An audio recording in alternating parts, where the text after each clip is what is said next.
Assalamualaikum warahmatullahi wabarakatuh. Di sini kami dari kelompok 7 akan memaparkan hasil materi yang berjudul elektrodinamika. Sebelumnya izin memperkenalkan diri, nama saya Hani Papajarinda dengan NPM 24130220008 dengan rekan saya. Izin memperkenalkan diri, nama saya Novita Kari dengan NPM 2413022033. Izin memperkenalkan diri, nama saya Datin Permatasari dengan NPM 62. Oke, langsung saja masuk ke materi yang pertama.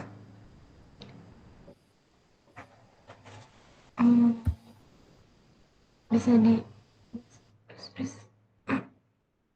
next. Nah, yang pertama ada keberlakuan hukum Faraday. Hukum Faraday merupakan fondasi dari elektromagnetisme yang ditemukan oleh Michael Faraday pada tahun 1831. Hukum ini menjelaskan bagaimana perubahan medan magnet dapat menghasilkan gaya gerak listrik atau GGL atau tegangan listrik. Hukum Faraday diartikan sebagai hukum yang menjelaskan bahwa perubahan flux magnetik terhadap waktu akan menimbulkan gaya gerak listrik GGL, induksi pada suatu rangkaian. Nah, secara sistematis dituliskan rumusnya epsilon sama dengan minus d theta per dt. Keterangannya di mana epsilon itu merupakan gaya gerak listrik induksi, lalu theta-nya itu flux magnetik, terus tanda minusnya itu merupakan hukum Lenz. Next. Pada tahun 1831, Michael Faraday melakukan serangkaian percobaan yang dapat dijelaskan sebagai gambar di bawah. Pada percobaan pertama atau gambar yang A itu, Faraday menarik sebuah loop atau kumparan kawat ke arah kanan melewati medan magnet. Akibatnya arus listrik mengalir pada loop tersebut. Nah, pada percobaan yang kedua, yang gambar B, Faraday menggerakkan magnet ke arah kiri sementara loop tetap diam. Sekali lagi arus listrik mengalir pada loop.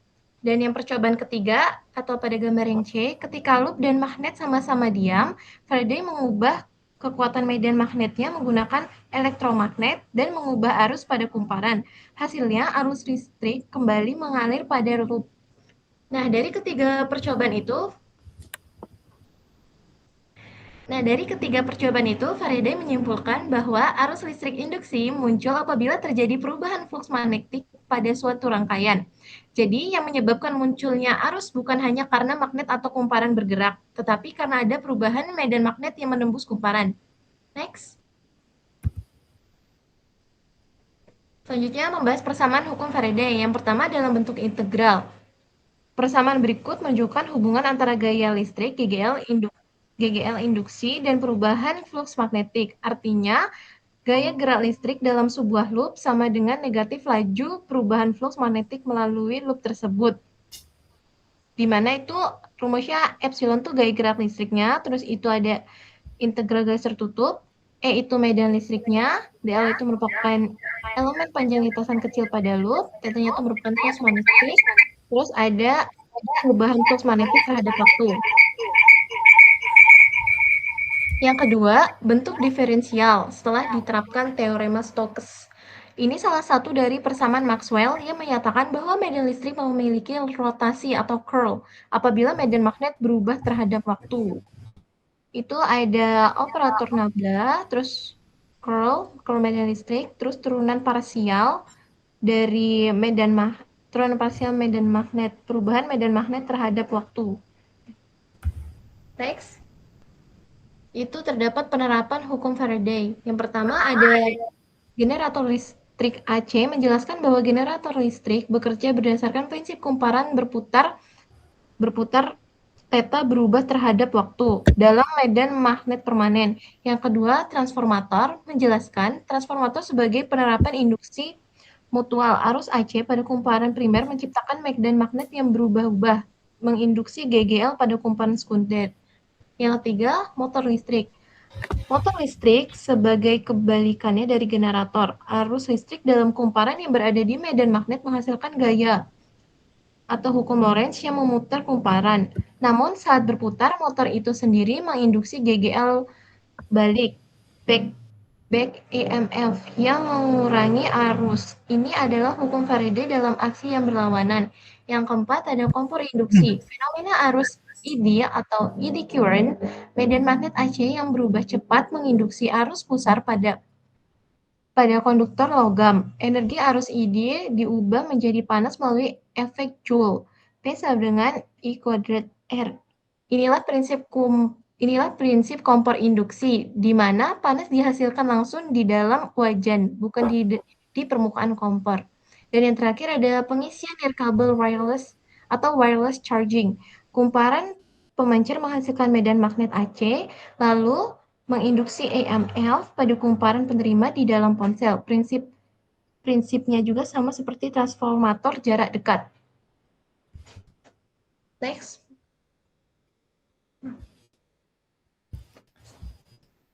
Selanjutnya akan dijelaskan oleh rekan saya. Oke, pada bagian selanjutnya yaitu adalah formulasi hukum Faraday. Pada bagian ini, sebelum kita mengetahui di hukum Faraday itu kita yang pertama itu harus tahu konsep dasar dari flux magnetik itu sendiri. Nah, flux magnetik adalah banyaknya garis gaya magnet yang menembus suatu bidang atau permukaan yang dilambangkan dengan I sama dengan B dikali A cos theta, yang dimana I itu adalah flux magnetik dengan satuan Weber, dan B itu adalah medan magnet dengan satuan Tesla atau T, dan A adalah luas bidang, dan θ-nya itu adalah sudut antara medan magnet dengan garis normal bidang. Nah, jika sudutnya atau θ-nya itu sama dengan 90 derajat, maka akan diperoleh flux magnetik medan magnet yang minimum. Tapi sebaliknya, apabila sudutnya itu 0 derajat, maka akan diperoleh flux magnetik dari medan magnetnya itu maksimum. Bisa dilihat dari gambar berikut ini. Di sini itu bisa dilihat bahwa medan magnet itu akan selalu tegak lurus dengan luas bidang. Oke, yang kedua itu ada faktor-faktor yang mempengaruhi flux magnetik. Jadi besarnya flux magnetik itu dipengaruhi oleh yang pertama, kuat medan magnet. Jadi semakin besar medan magnet, maka flux tersebut akan semakin besar. Lalu yang kedua itu ada luas bidang. Apabila bidang tersebut semakin luas, maka flux magnetiknya juga akan semakin besar. Lalu yang ketiga itu ada sudut bidang. Nah, sudut juga mempengaruhi banyaknya garis medan yang menembus bidang. Nah, sekarang kita baru masuk ke persamaan hukum Faraday itu sendiri. Nah, jadi Faraday itu menemukan bahwa besar atau kecilnya GGL induksi itu ditentukan oleh beberapa penyebab, yaitu yang pertama itu ada besarnya perubahan flux magnetik. Lalu yang kedua itu ada seberapa cepat perubahan tersebut terjadi. Dan yang ketiga itu semakin besar perubahan flux magnetik yang terjadi dalam waktu singkat, maka semakin besar pula GGL induksi yang akan dihasilkan. Nah, secara matematis hukum Faraday itu dirumuskan sebagai epsilon sama dengan min perubahan flux magnetik atau Weber dibagi dengan selang waktu. Nah, di sini bisa diartikan bahwa semakin besar flux magnetik dalam waktu singkat, maka akan semakin besar juga GGL induksi yang dihasilkan. Nah, tanda negatif ini adalah persamaan yang menunjukkan hukum Len, yaitu arah arus selalu menentang perubahan flux magnetik yang menyebabkannya. Jadi persamaan ini tuh menyatakan hukum Faraday bahwa gaya-gaya listrik induksi atau GGL yang terjadi dalam suatu rangkaian itu besarnya akan berbanding lurus dengan cepat perubahan flux magnetik yang dilingkupinya. Oke, yang selanjutnya itu ada makna persamaan dari hukum Faraday itu sendiri. GGL induksi akan berbanding lurus dengan laju perubahan flux magnetik terhadap waktu. Dengan rumusnya yaitu epsilon sama dengan min N perubahan flux magnetik dibagi dengan selang waktu. Jadi N ini adalah jumlah lilitan kumparan. Apabila jumlah lilitannya itu semakin banyak, maka semakin besar pula GGL induksi yang dihasilkan. Karena setiap lilitan itu menghasilkan GGL induksi. Tanda minus pada persamaan ini itu mengingatkan kita pada arah GGL induksi yang telah saya sebutkan tadi yang bersesuaian dengan hukum Len, yaitu apabila GGL induksi selalu membangkitkan arus yang medan magnetnya berlawanan dengan asal perubahan flux. Nah, perlu diingat bahwa GGL induksi itu disebabkan karena perubahan fluk magnetik. Artinya, perubahan fluk magnetik itu menyebabkan gaya gerak listrik induksi. Perubahan fluk magnetik disebabkan oleh perubahan medan magnet, perubahan luasan kumparan dalam medan, dan perubahan sudut orientasi. Dengan perubahan-perubahan tersebut, maka gejala induksi dapat dihitung dengan beberapa persamaan berikut. Yang pertama itu karena perubahan induksi magnet dengan rumus epsilon sama dengan min jumlah kumparan dikali luasnya bidang cos theta perubahan medan magnet dibagi dengan perubahan waktu. Lalu yang kedua itu ada perubahan flux magnetik karena perubahan luas penampang dengan rumus epsilon sama dengan min jumlah lilitan dikali dengan medan magnet dikali dengan cos theta, lalu ada perubahan dikali dengan perubahan luas penampang dibagi dengan selang waktu. Oke, yang ketiga itu ada karena perubahan sudut antara medan magnet dan juga bidang dengan rumus epsilon sama dengan min jumlah lilitan dikali dengan fluk magnetik dikali dengan luasnya bidang dikali dengan perubahan cos theta dibagi dengan selang waktu. Oke, jadi di sini kita akan masuk ke contoh soalnya.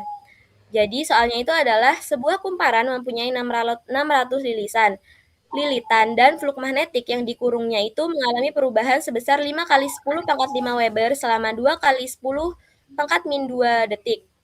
Jadi pertanyaannya, berapa gejala induksi yang terjadi pada kumparan? Oke, di sini kita akan menjawab bersama teman-teman. Jadi diketahui jumlah lilitannya tadi adalah 600 lilitan, lalu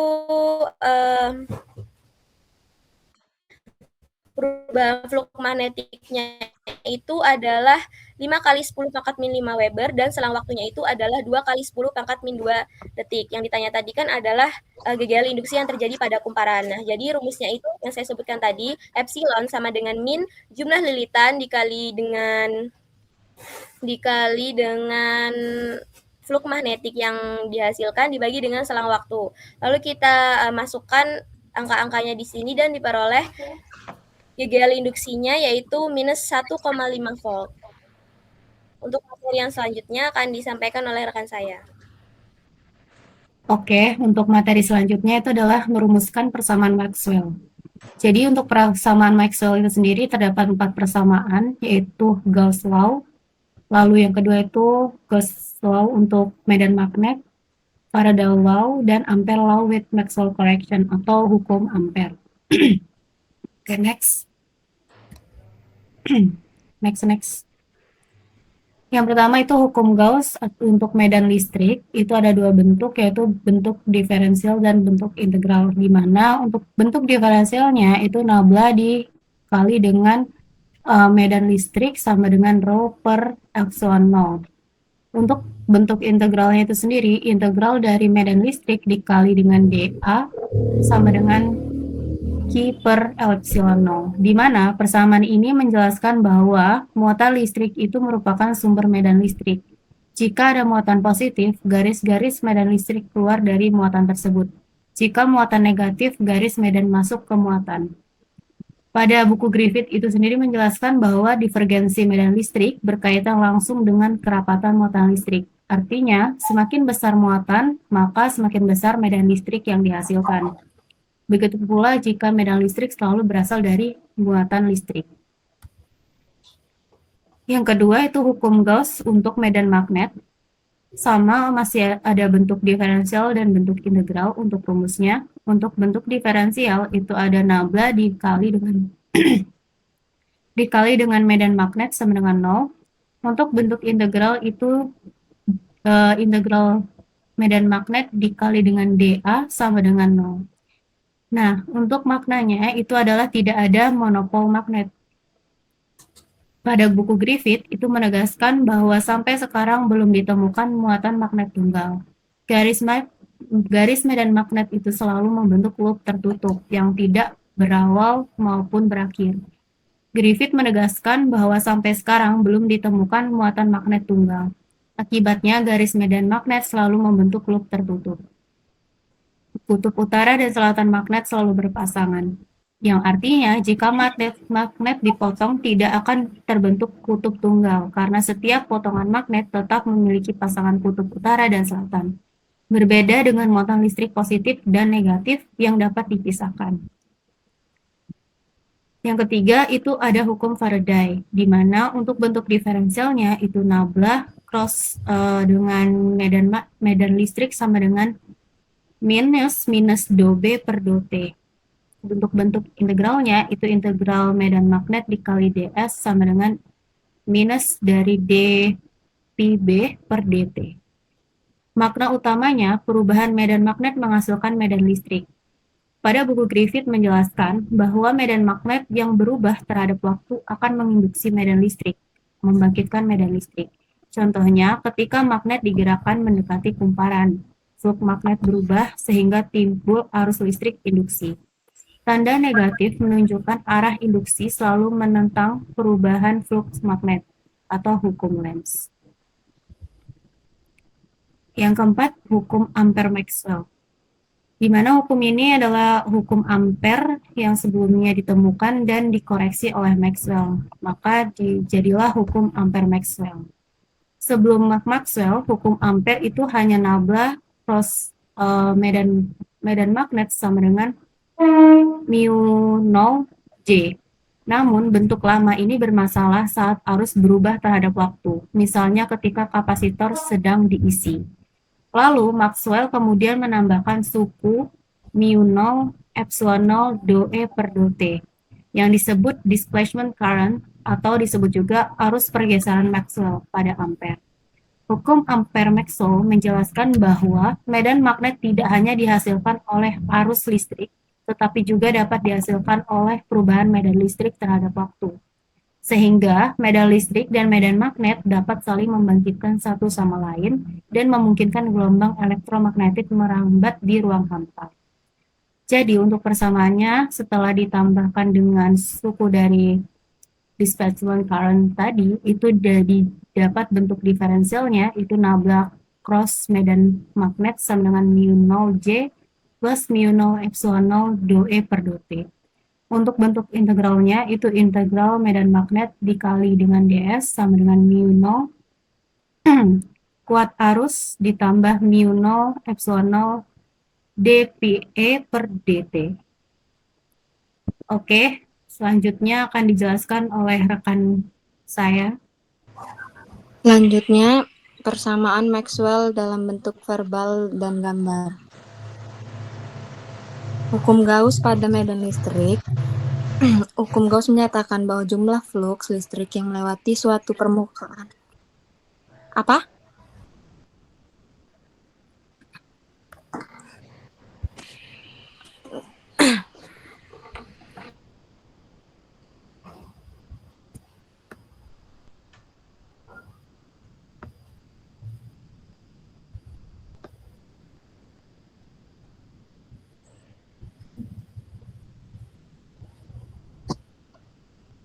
Selanjutnya, persamaan Maxwell dalam bentuk verbal dan gambar. Hukum Gauss pada medan listrik. Hukum Gauss pada medan listrik menyatakan bahwa jumlah flux listrik yang melewati suatu permukaan tertutup berbanding lurus dengan jumlah muatan listrik yang ada di dalam permukaan tersebut. Untuk mempermudah, bayangkan ada sebuah muatan yang dibungkus oleh permukaan imajiner yang disebut permukaan Gauss.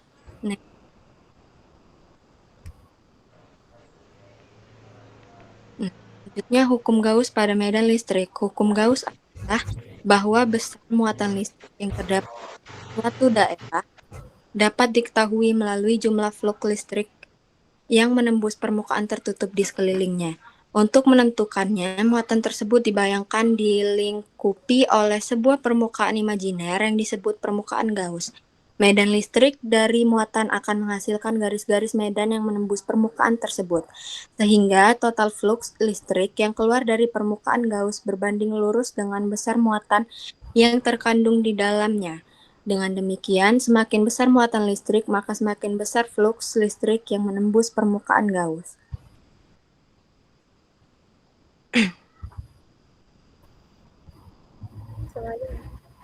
Ini yang mana dong? Ini dulu ya kamu. Hukum Gauss dan magnet, medan magnet B yang menembus masuk permukaan Gauss A, medan magnet B yang menembus keluar permukaan Gauss. Nah, selanjutnya pada medan magnet, konsep hukum Gauss menyatakan bahwa jumlah flux magnet yang menembus suatu permukaan tertutup selalu bernilai nol. Hal ini terjadi karena medan magnet tidak memiliki sumber muatan tunggal seperti muatan listrik pada medan listrik.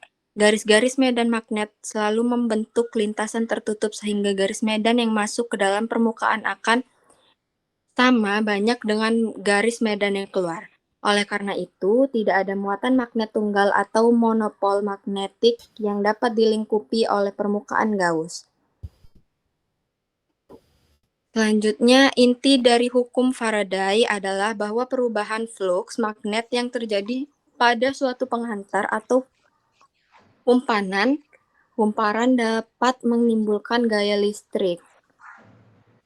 GGL induksi. Semakin cepat perubahan medan magnet yang menembus suatu kumparan, maka semakin besar pula arus atau tegangan induksi yang dihasilkan.